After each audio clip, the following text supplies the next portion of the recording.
আছেন আপনারা সবাই? আশা করছি যে যেখানেই আছেন ভালো আছেন, সুস্থ আছেন। আমিও বেশ ভালো আছি আপনাদের দোয়াতে। আবারও চলে আসলাম নতুন একটি রেসিপি নিয়ে। আশা করছি আজকের রেসিপিটি আপনাদের কাছে অনেক ভালো লাগবে। আজকে আপনাদের সাথে শেয়ার করব বেগুন ভাজা ভর্তা। চলুন দেখে নিই কিভাবে আজকে বেগুন ভাজা ভর্তা বানাই। প্রথমে আমি নিয়ে নিলাম এখানে 4টা বেগুন নিয়ে নিলাম। আমি সবুজ বেগুনটাই নিয়েছি। এখন আমি 2টা বেগুন ভালো করে ধুয়ে পরিষ্কার করে আমি এইভাবে কেটে নিব।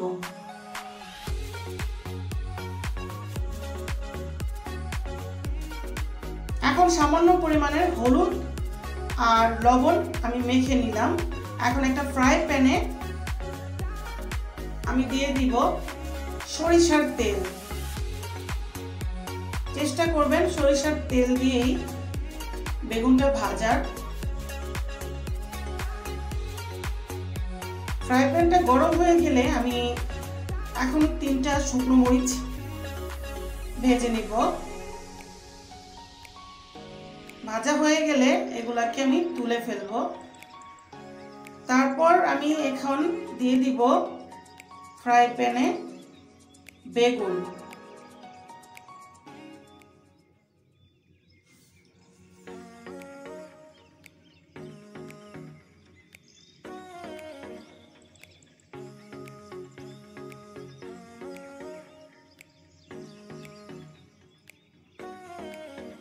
এক পাশ হয়ে গেলে আমি আবার উল্টিয়ে দিয়েছি আরেক পাশ হওয়ার জন্য।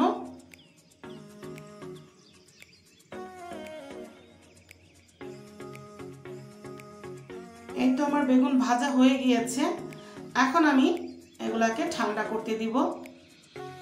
ঠান্ডা করে আমি উপরের চোকলা আমি ফেলে দিব বেগুনের। সাথে নিয়ে নিয়েছি 3টা শুকনো মরিচ। এই যে দেখেন, হাত দিয়ে ধরলেই চোকলাটা উঠে যাবে।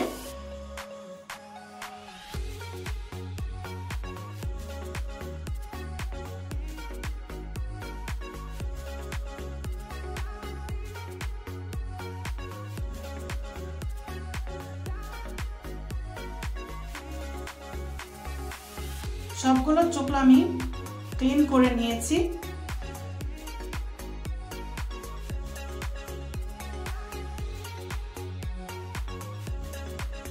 এখন আমি ধনেপাতা কুচি আর পেঁয়াজ কুচি নিয়ে নিয়েছি।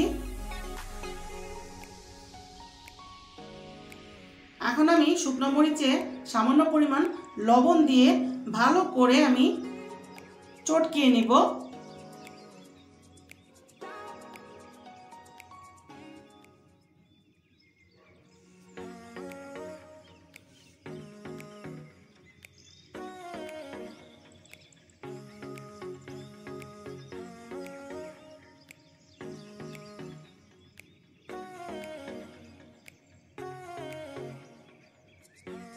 এখন আমি ধনেপাতা কুচি আর পেঁয়াজ কুচিও চটকিয়ে নিচ্ছি।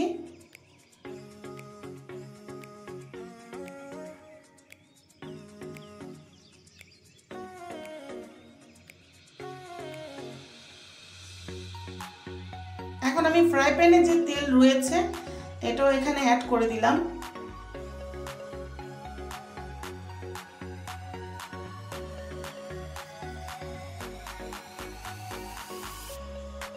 আর সামান্য পরিমাণ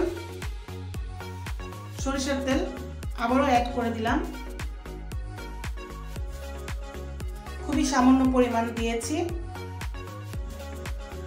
যেহেতু আমার বেগুনটা সরিষার তেলে আমি ভেজেছি তাই এখানে বেশি তেল দরকার নাই। এখন ভালো করে আমি সবগুলো একসাথে আমি মেখে নিব ভালো করে।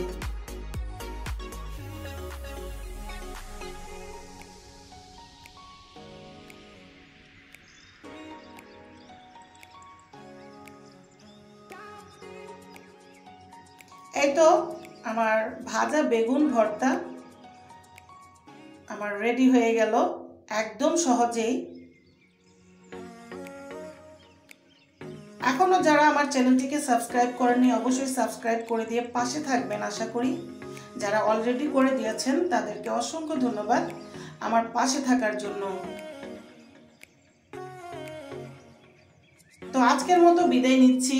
সবাই ভালো থাকবেন, সুস্থ থাকবেন এবং ভিডিও ভালো লাগলে লাইক দিবেন। আল্লাহ হাফেজ।